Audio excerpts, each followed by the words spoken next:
आक्रमण!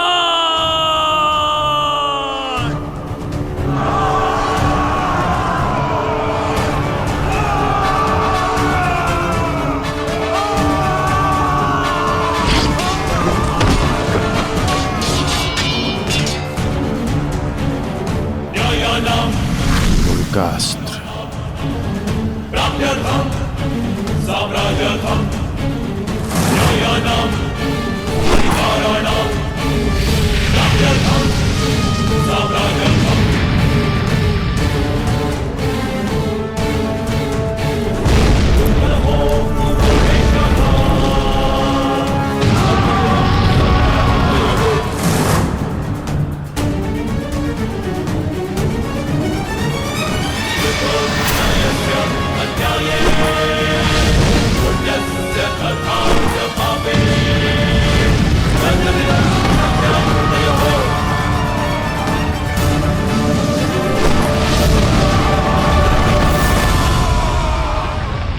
अद्भुत, अद्भुत मित्रगण, अद्भुत।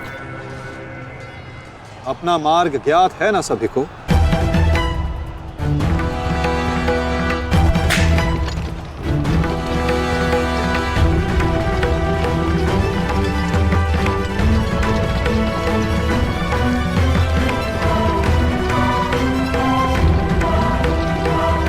ये क्या कह रहे हो संजय? युधिष्ठिर सेना के पिछले भाग की ओर बढ़ रहा है।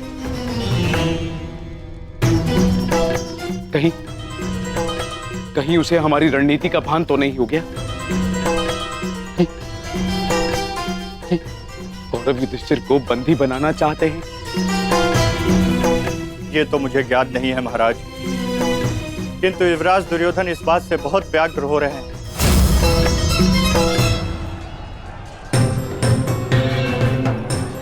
अवश्य इन पांडवों को हमारी रणनीति का ज्ञात है,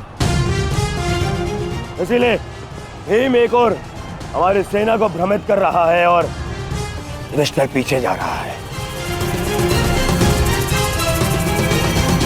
मित्रगण, तुम जाओ, युधिष्ठिर के पीछे तुम जाओ और जाकर उसे बंदी बनाओ।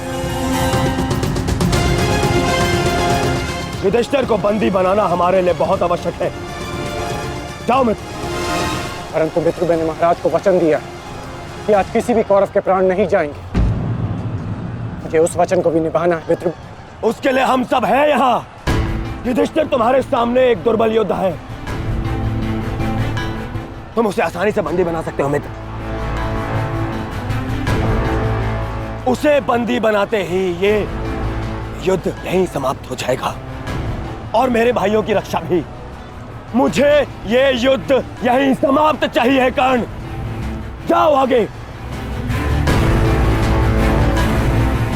ठीक है मित्र, परंतु मेरी योजना स्मरण रखना। मुझे तुम्हारी योजना स्मरण रहेगी मित्र। आगे बढ़ो। तब से युधिष्ठिर के रथ की ओर तीव्र गति से आगे बढ़ो।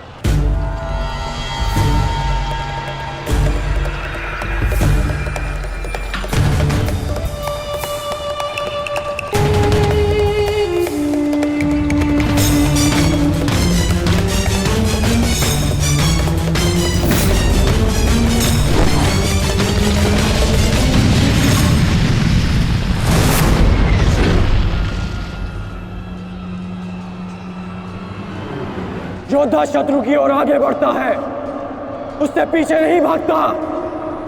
मैं तुम्हें युद्ध का आह्वान देता हूं कौंतेय।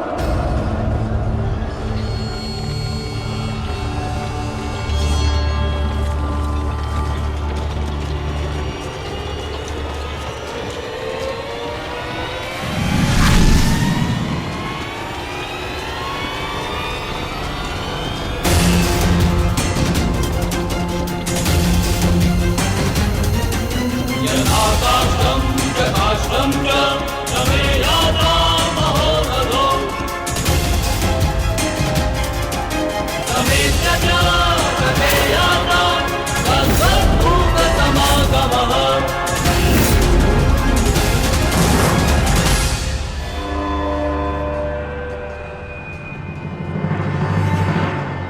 कौंतेय तुम्हारा आवाहन स्वीकार करता है।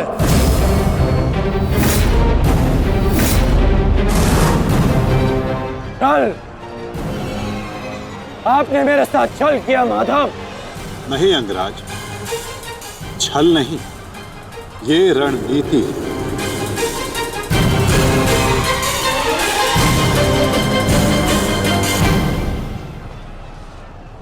ये युधिष्ठिर का रथ है और इस पर युधिष्ठिर को विराजमान होना चाहिए था। वो तुम्हारी भूल है अंगराज, क्योंकि तुमने रथ को नहीं, रथी को युद्ध के लिए ललकारा है। और तुमने युधिष्ठिर को नहीं, कौंतेय को ललकारा है, युद्ध का आवाहन दिया और उसने तुम्हारे इस युद्ध के आवाहन को स्वीकार किया है। कर्ण, तुम सदैव मुझसे द्वंद्व करने का अवसर ढूंढते रहे हो कर्ण। समय आ गया है, अब दिखाओ कि तुम कितने समर्थवान और कुशल योद्धा हो। अपना आवाहन पूर्ण करो मुझसे और वहां राधा भीम अपनी प्रतिज्ञा पूर्ण करेंगे।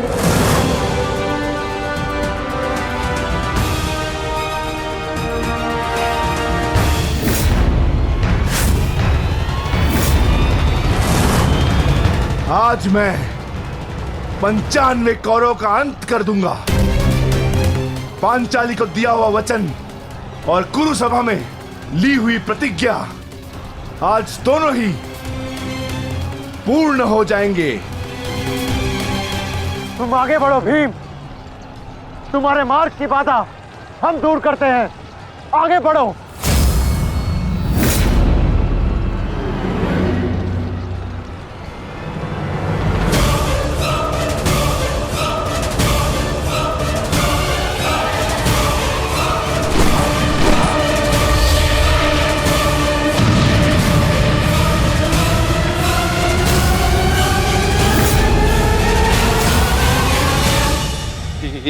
ये क्या कह रहे हो संजय?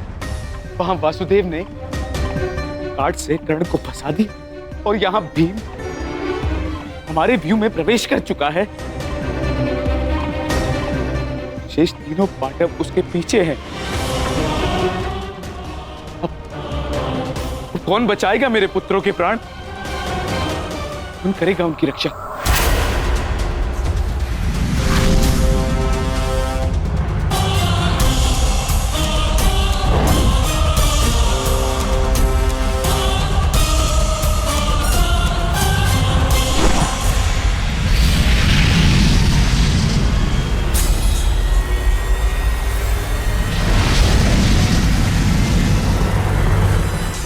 का संकेत है।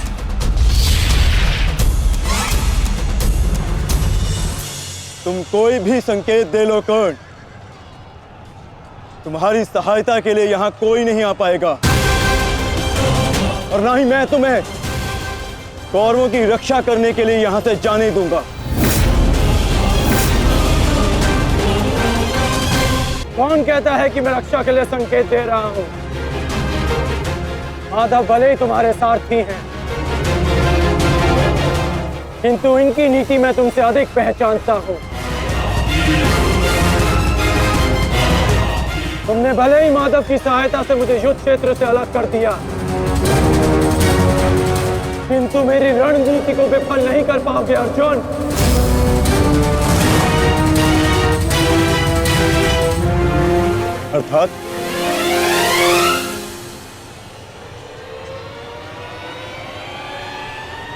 अर्थात मैं तुम्हारी रणनीति में नहीं, तुम मेरी रणनीति में फंसे हो अर्जुन।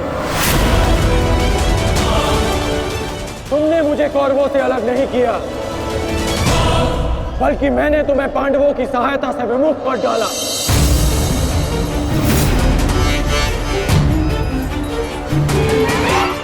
अब तुम भीम की सहायता नहीं कर पाओगे अर्जुन, और भीम किसी कौरव का वध नहीं कर पाएगा।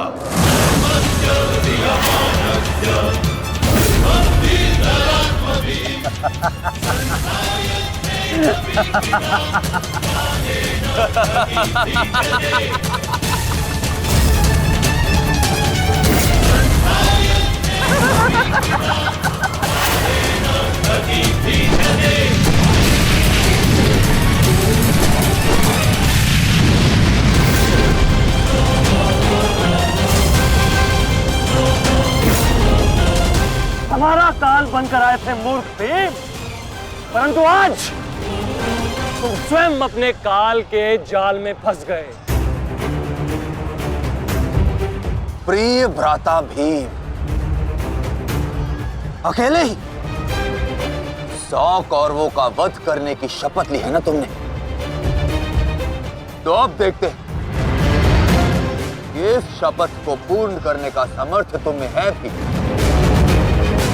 या नहीं? प्रतिज्ञा पूर्ण करना चाहते थे ना गदाधारी? इस प्रतिज्ञा को पूर्ण करने के लिए तुम्हें अब अगला जन्म लेना होगा, क्योंकि इस जन्म में तुम्हें मरना होगा गदाधारी।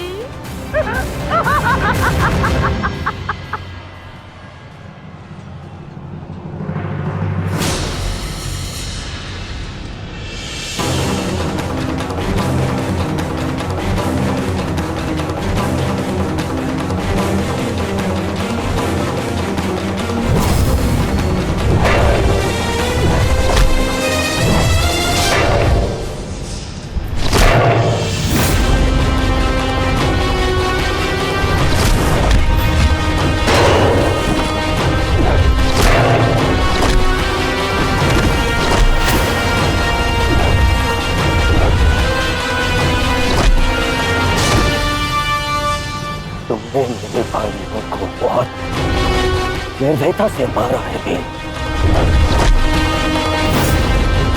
अब मैं तुम्हारे लहू से उनका तर्पण करूंगा। और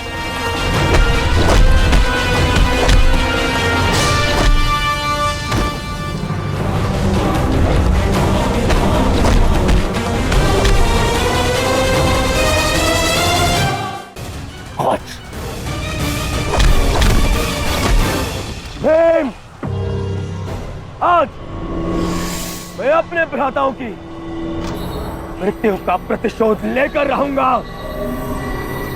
सावधान!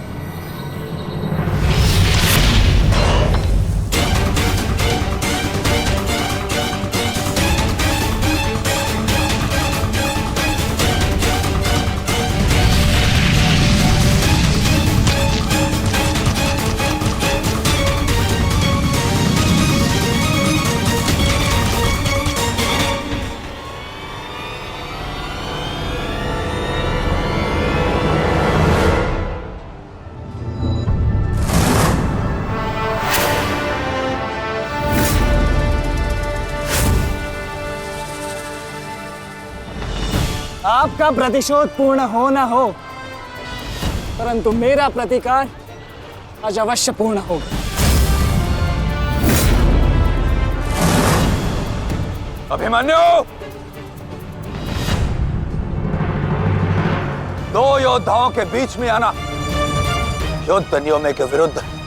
6 महारथियों ने अकेले ताचरी भीम को घेरा है। नियम तो आपने भंग किया है, तो अब यह अधिकार मुझे भी है।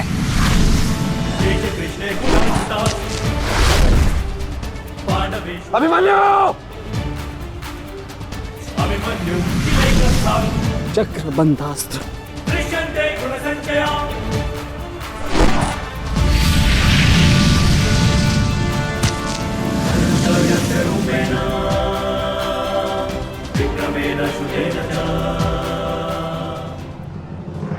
अभिमन्यु, तुम भूल रहे हो मैं तुम्हारे पिता के आचार्य का पुत्र हूं। चक्रबांध अस्त्र का तोड़ मैं जानता हूं। चक्र विपरीत अस्त्र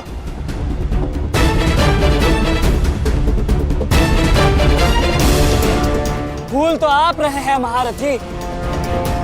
विपरीत अस्त्र तभी कार्य करता है जब युद्ध नीति गत हो।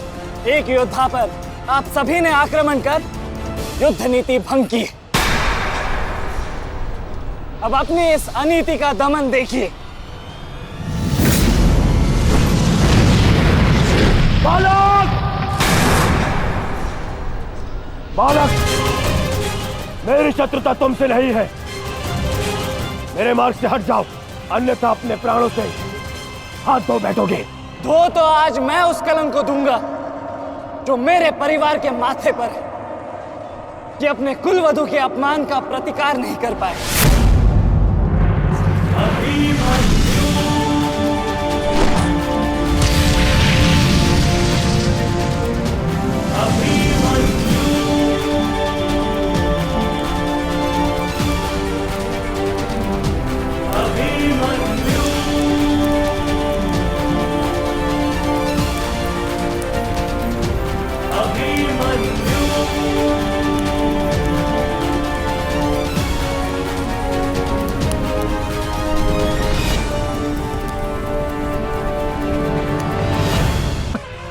मेरी शत्रुता तुमसे नहीं है, मेरे मार्ग से हट जाओ, अन्यथा अपने प्राणों से हाथ धो बैठोगे।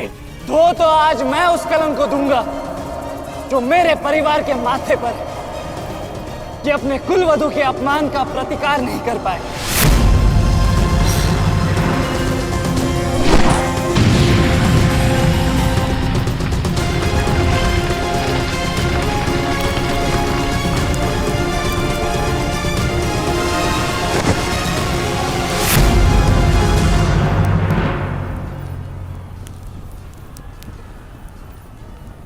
अनुभव करो इस ज्वाला को युवराज दुर्योधन। ये वही ज्वाला है जो इतनी वर्षों से मेरी माता के हृदय में धधक रही है।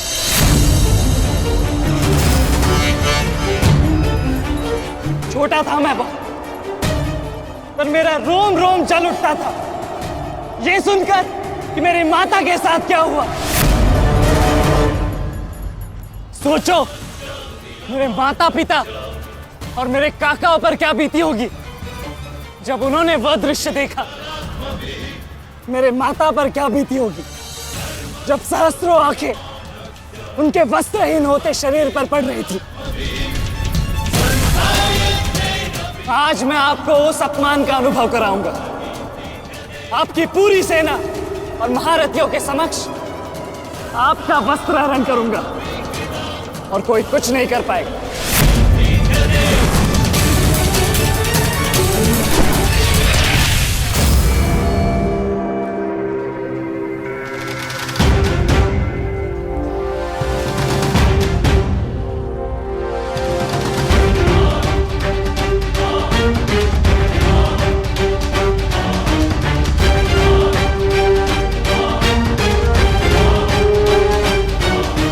अनुभव करो उस अपमान का, अनुभव करो उस वस्त्र हरण से हुए अपमान का जो आप सभी ने किया। नदी जब सीमा तोड़ती है तो बाढ़ आती है। आज आपकी पाप की धारा की बाढ़ में आप स्वयं बह जाएंगे काकाश्री।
आप अपनी शक्ति व्यर्थ कर रहे हैं आचार्य।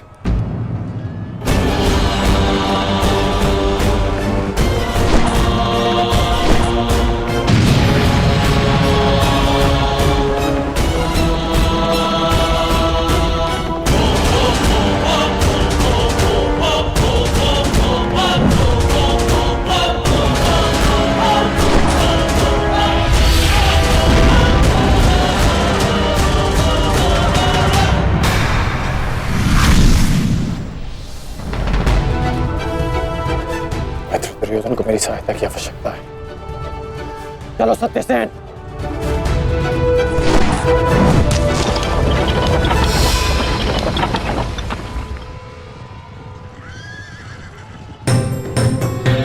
कहां चले अंगराज?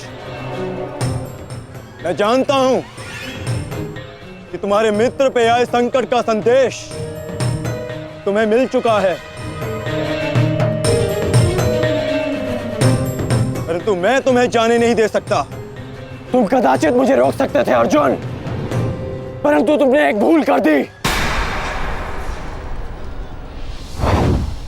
तुम अपने रथ पर नहीं हो अर्जुन। हाँ, वासुदेव तुम्हारे सारथी हैं, परंतु महाबली हनुमान का आशीर्वाद तुम्हारे रथ पर नहीं।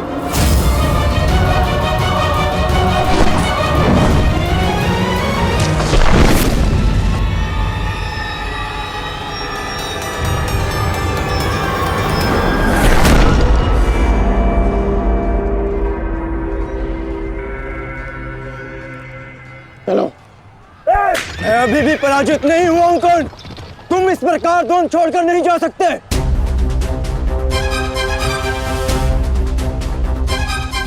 तुम युद्ध के नियम भूल रहे हो अर्जुन। युद्ध का नियम है कि महारथी ही महारथी के साथ द्वंद्व कर सकता है, और तुम रथ विहीन हो, इसलिए मैं तुम्हारे साथ द्वंद्व नहीं कर सकता। पहले अपने रथ का पहिया सुधारो, फिर आकर मुझे युद्ध का आह्वान देना, क्योंकि परशुराम शिष्य कर्ण नियम तोड़कर युद्ध नहीं करेगा।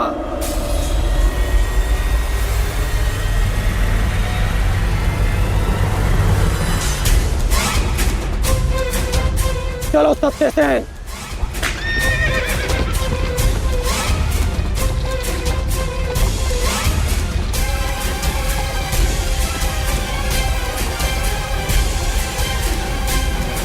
अब समझे पार्थ कि मैं कर्ण की प्रशंसा क्यों करता हूं।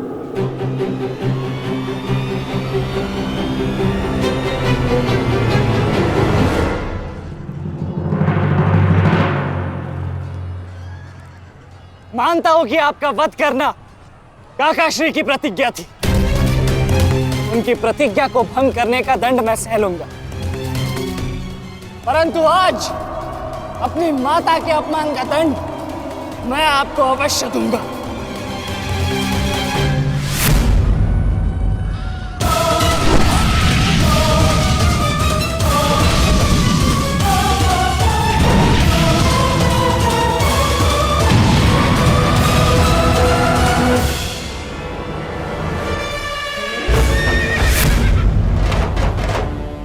किसी की प्रतिज्ञा टूटे, पर मेरी प्रतिज्ञा नहीं टूटेगी अभिमन्यु। और मेरी प्रतिज्ञा है कि जब तक मैं जीवित रहूंगा, मेरे मित्र के प्राण नहीं जाएंगे।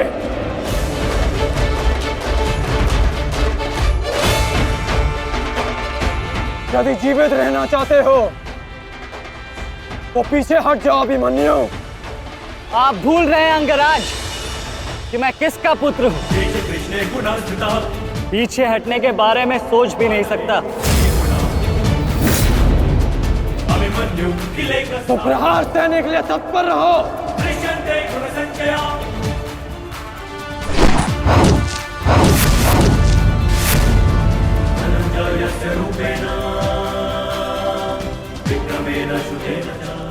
ये मेरे लिए पर्याप्त नहीं अंगराज।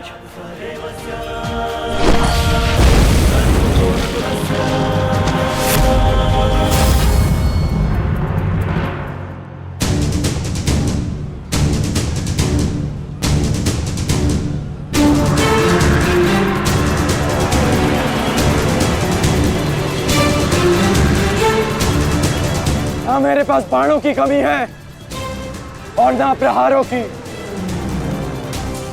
ये अंतिम अवसर है अभिमन्यु, लौट जाओ।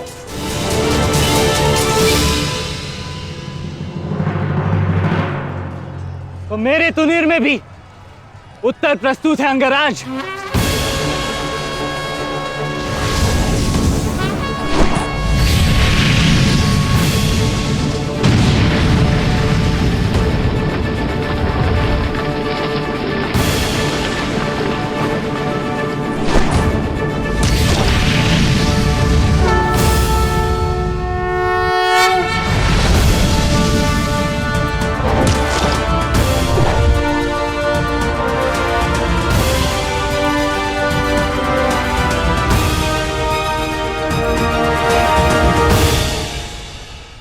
मैं तुम्हारा सामर्थ्य स्वीकारता हूं। तुम एक कुशल योद्धा हो अभिमन्यु, किंतु कुशल होने के साथ साथ बुद्धिमान होना भी आवश्यक है। लौट जाओ। यदि कल युद्ध करना चाहते हो तो आज जीवित रहना सीखना होगा। लौट जाओ अभिमन्यु।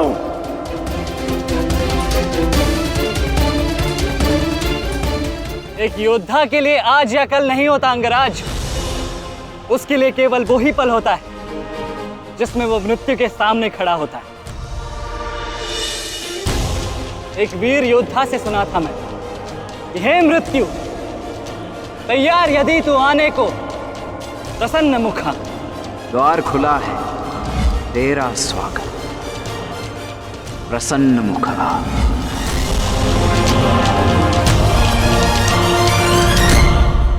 मुझे रोकने का अब केवल एक ही अस्त्र है आपके पास, यह आपको मेरा वध करना होगा। तो लीजिए अंगराज, अपने पुत्र के मृत्यु का प्रतिशोध लीजिए। आपके समक्ष आज वो योद्धा खड़ा है जिसके पिता ने आपके पुत्र का वध किया था। प्रतिकार कीजिए अंगराज, रुके क्यों है? क्योंकि जो पीड़ा मैंने सही,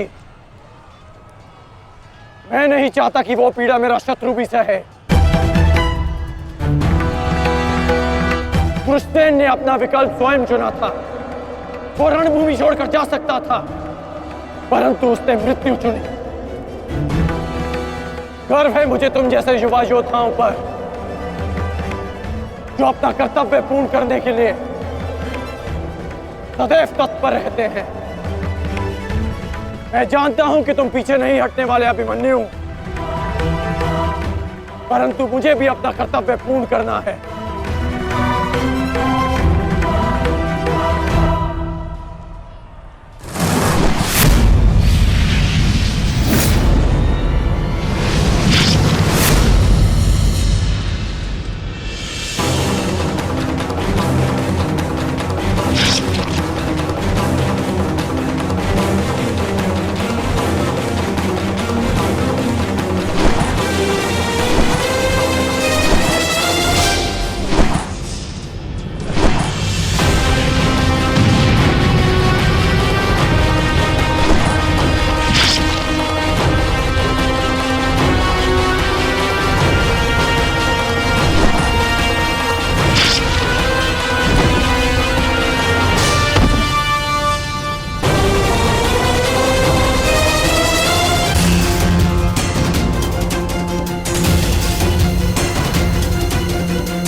तुम्हें देखकर मुझे अपना बचपन स्मरण हो रहा है। अभी तुम्हारा जीवन आरंभ हुआ है, इसे इस प्रकार व्यर्थ मत करो। मैं आशा करता हूं कि अगली बार जब हम दोनों मिले तो दो शत्रुओं के भांति नहीं, तो वीरों के भांति एक दूसरे के गले में। अभी तुम्हारा जीवन शेष है, जाओ बस।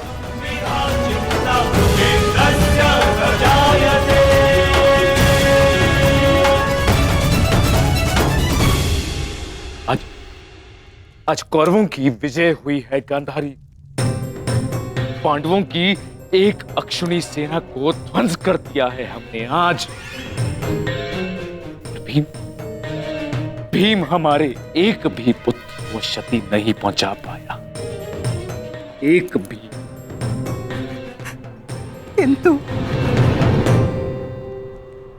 किंतु दुर्योधन का क्या महाराज?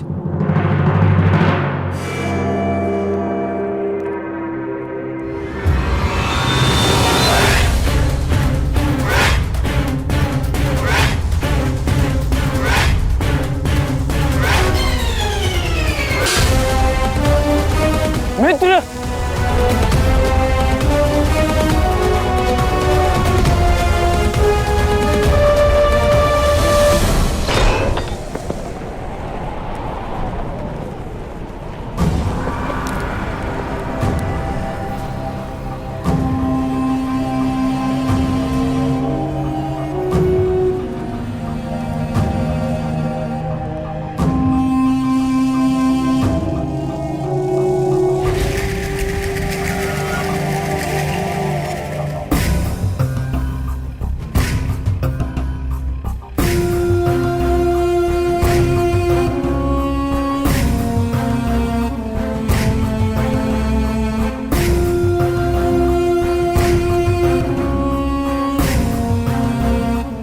आज मैं आपको उस अपमान का अनुभव कराऊंगा। आपकी पूरी सेना और महारथियों के समक्ष आपका वस्त्र हरण करूंगा। परंतु आज अपनी माता के अपमान का दंड मैं आपको अवश्य दूंगा।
दुर्योधन, रुकिए ज्येष्ठ, ऐसा मत कीजिए।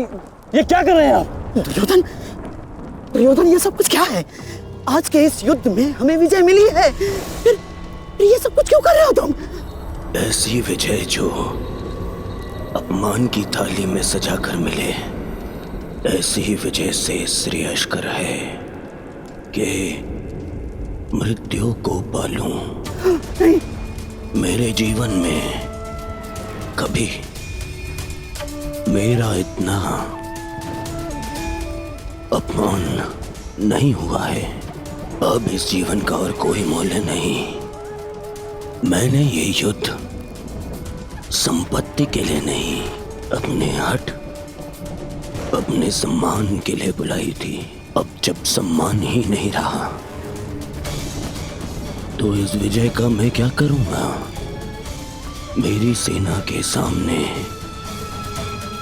विश्व के महानतम योद्धाओं के रहते वो 16 वर्ष का बालक मेरे वस्त्र हरण कर गया और चेतावनी देकर गया है कि युद्ध में जब भी मिलेगा पुनः यही दोहराएगा।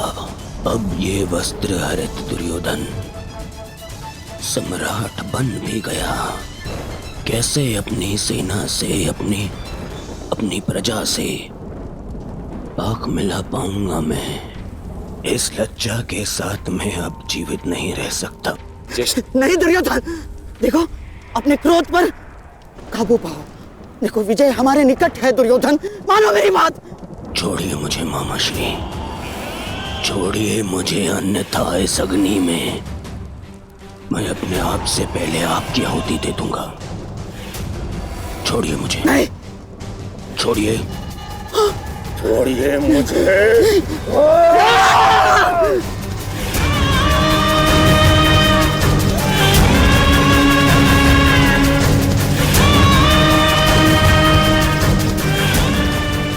नहीं, नहीं दुर्योधन,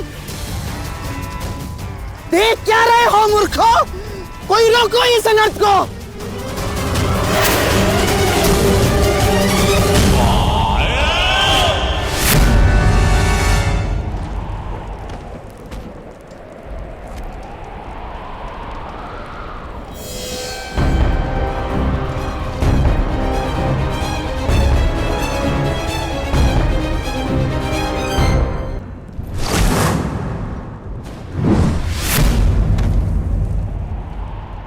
ठहर जाओ मित्र। नहीं, अब नहीं।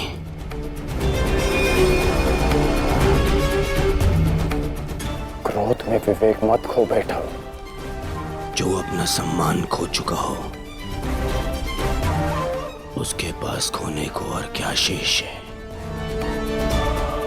ले लेने देते उस अभिमन्यु को मेरे प्राण, वीर गति तो मिलती।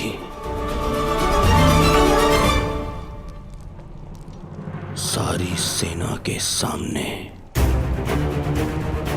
मेरा वस्त्र हरण कर गया वो बालक, जिन पांडवों का सर कटा हुआ देखना चाहता था, उन्हीं का बालक मेरा सर झुका गया।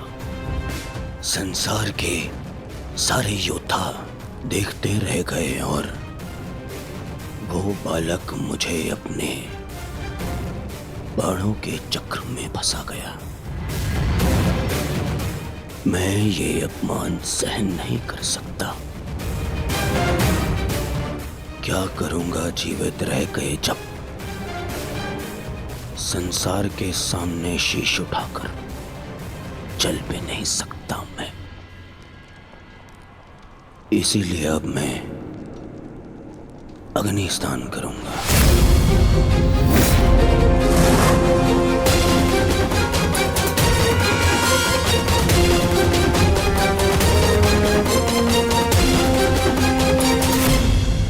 जो अग्नि यहाँ जल रही है उससे कहीं अधिक अग्नि तुम्हारे पिता के हृदय में जल रही है। क्या तुम अपने 5 भाइयों का बलिदान व्यर्थ जाने दोगे? क्या अपने पिता को दिया वचन भुला दोगे तुम?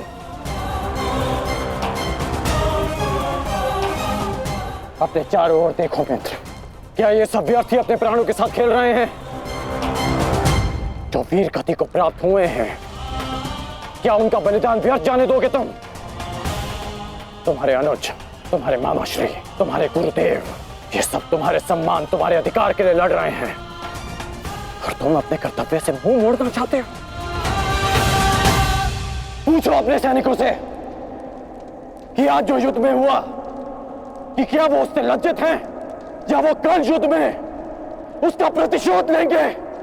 बोलो सैनिकों। प्रतिशोध लेंगे, प्रतिशोध लेंगे, प्रतिशोध लेंगे।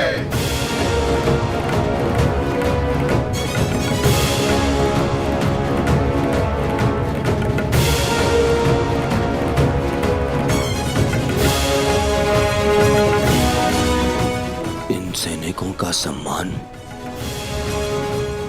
मेरे मन में लगी अग्नि को बुझा नहीं सकता मित्र। मैं तुम्हारे लिए सदैव प्रस्तुत हूं मित्र। आदेश दो मुझे, आदेश दो कि क्या चाहिए तुम्हें। तुम्हारी पीड़ा को शांत करने की औषधि क्या है मित्र? बताओ मुझे। मुझे अपने इस अपमान का प्रतिशोध चाहिए। जिसने मेरा मान हरण किया उसके प्राण हरण करने हैं मुझे। मुझे अभिमन्यु चाहिए।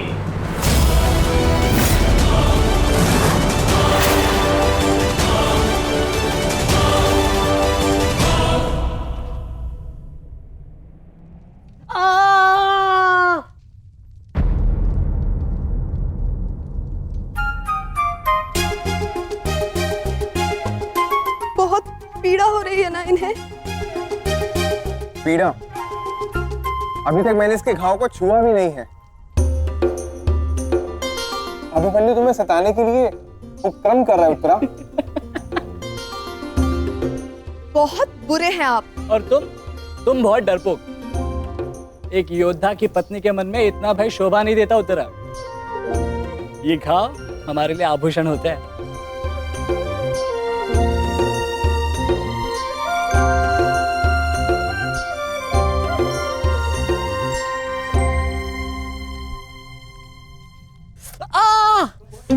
क्यों सताते हो तुम उसे? अब क्या करूं माता, वो तो आजकल हर बात पर क्रोधित हो जाती है। और अब आप भी मुझे डांट रही हो। तुम्हें अधिक चोट तो नहीं आई ना पुत्र? नहीं पिताश्री, बल्कि बहुत कुछ सीखने को मिला। सच में अंगराज कर्ण एक महान योद्धा है। उन्हें आपके अतिरिक्त और कोई टक्कर नहीं दे सकता। हाँ पुत्र, परंतु हम दोनों के लक्ष्य और सोच भिन्न हैं। मुझे तुम पर गर्व है।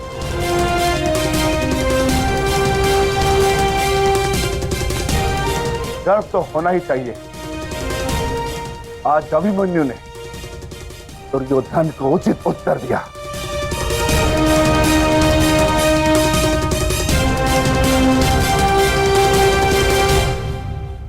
सत्य अभिमन्यु, आज तुमने जो युद्ध भूमि में किया वो अद्भुत था, और मुझे विश्वास है कि कल का दिन इतिहास में तुम्हारा नाम सदैव के लिए अमर कर देगा अभिमन्यु।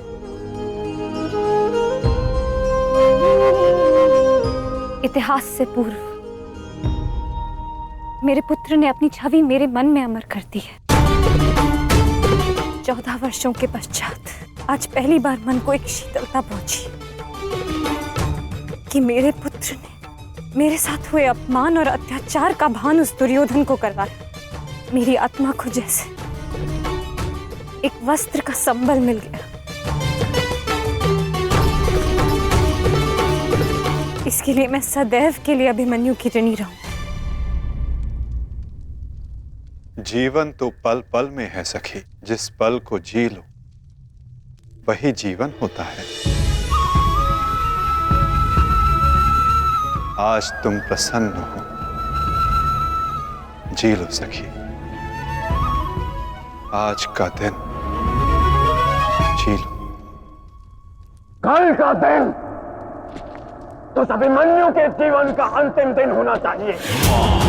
और स्मरण रहे, सरल मृत्यु नहीं देनी है उसे। मृत्यु आने की पीड़ा का आभास कराना है, और जब तक वो भूमि पर रेंगता हुआ दया की भीख ना मांगे, मृत्यु नहीं आनी चाहिए उसे। वो मृत्यु मांगेगा और मैं हर पल उसे मृत्यु और जीवन के बीच में झुलाऊंगा मैं उसे। असंभव युवराज, जब तक युद्ध भूमि में पांडव उपस्थित हैं तब तक अभिमन्यु तक पहुंचना असंभव होगा। वैसे भी उन्हें ज्ञात होगा कि आज आपके साथ जो हुआ उसका प्रतिशोध आप अवश्य लेंगे। इसी कारण अभिमन्यु तक पहुंचना इतना सरल नहीं होगा।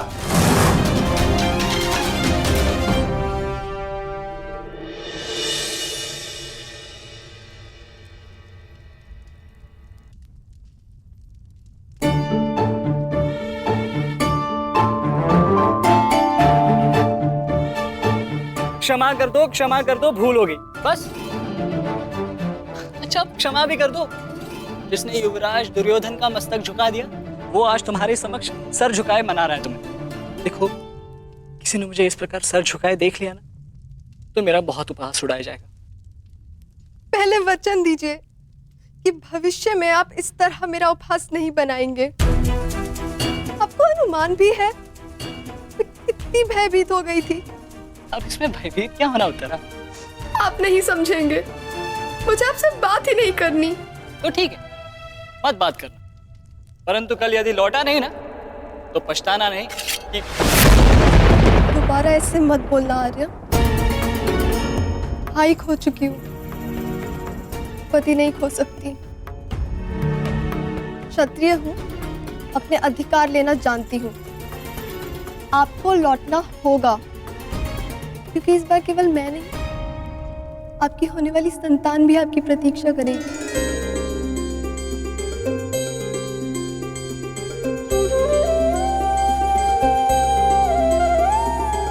सत्य उत्तरा,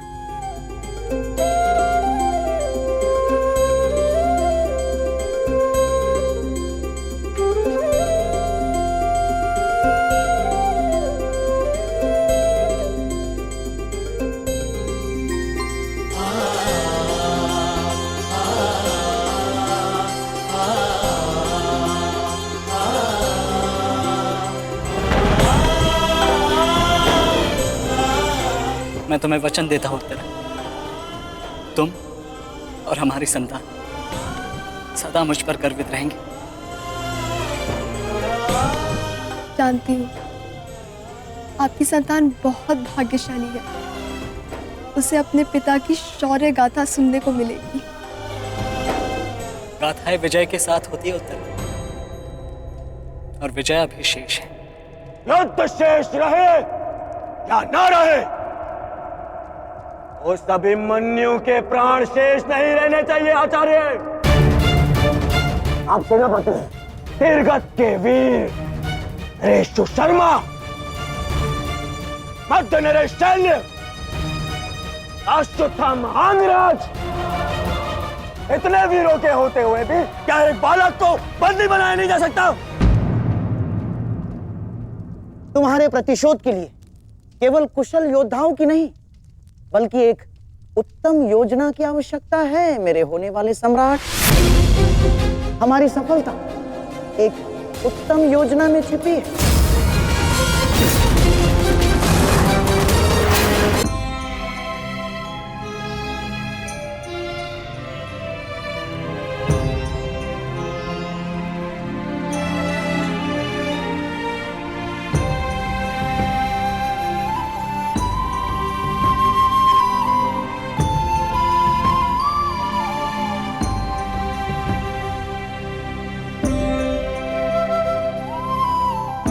ऐसा क्या है जो आप चाहकर भी मुझसे नहीं कह पा रहे हैं सखा?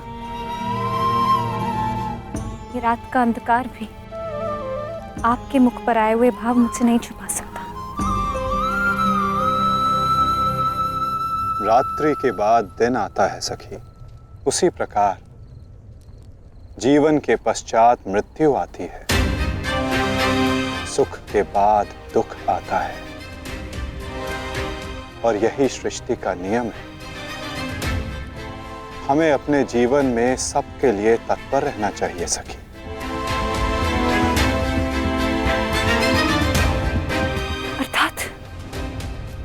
अर्थात जो मेरा भय है, क्या वो सच होने वाला है माधव? क्या कल पांडवों के साथ कुछ अनिष्ट होने वाला है?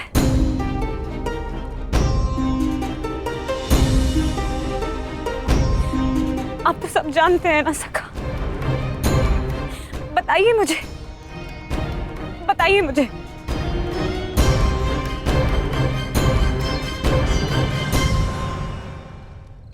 कभी कभी भविष्य का ज्ञान होना भी दुख का कारण बन सकता है सखी। यदि समय के अनुसार मनुष्य को सत्य का ज्ञान हो तो वो स्वयं को संभाल सकता है। और आज तुम्हारी प्रसन्नता का दिन है सखी। आज तुम्हारे पुत्र ने तुम्हारे अपमान का प्रतिकार किया है। जाओ सखी, जाकर सो जाओ, क्योंकि जीवन की हर रात्रि सदैव सोने के लिए नहीं होती।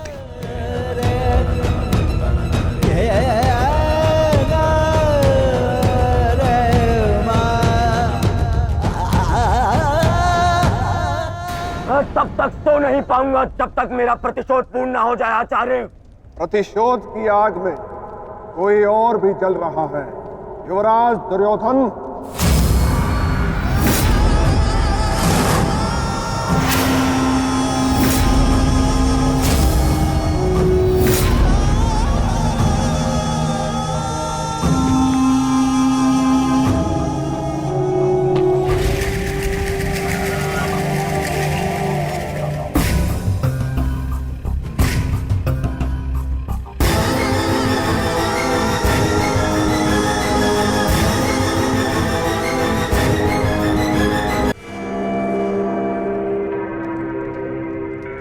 माता श्री सिंधु नरेश जयद्रथ।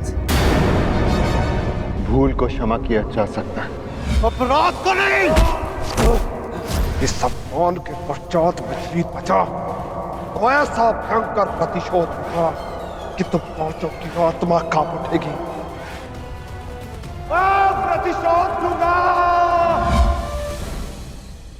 कल तुम्हारे साथ साथ मेरा प्रतिशोध भी पूर्ण होगा और मैं सम्मान सहित तुम्हारी बहन दुशला को अपना मुख दिखा सकूंगा।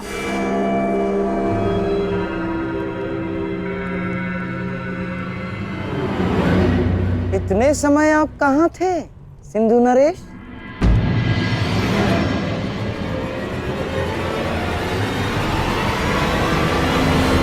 अपने अपमान के प्रतिशोध का प्रबंध कर रहा था।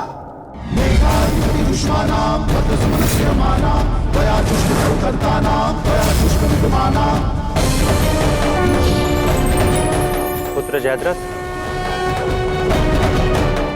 मैं तुम्हारी तपस्या से प्रसन्न हूं। मांगो, क्या वर मांगते? महादेव, मुझे अपने प्रतिशोध का अवसर चाहिए। शपथ ली है मैंने, जब तक पांडवों के अपमान का प्रतिशोध नहीं लूंगा तब तक मुकुट धारण नहीं करूंगा।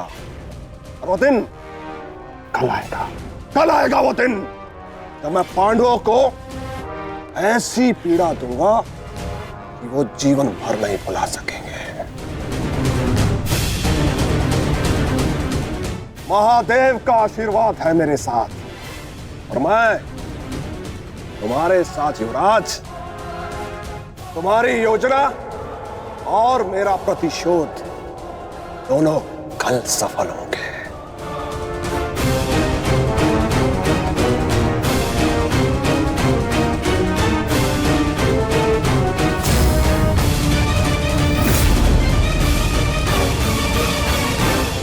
हर हर महादेव, हर हर महादेव।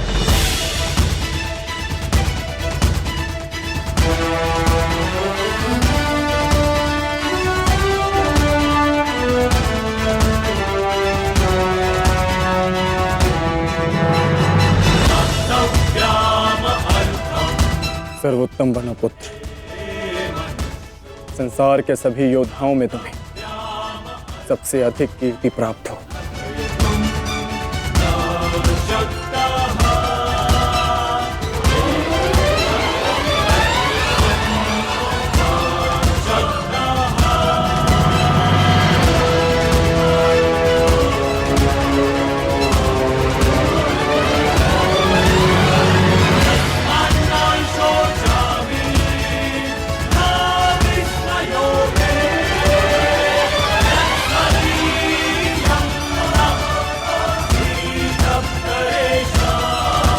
आशीर्वाद दीजिए मामा श्री कि मैं विजय श्री प्राप्त कर लूं।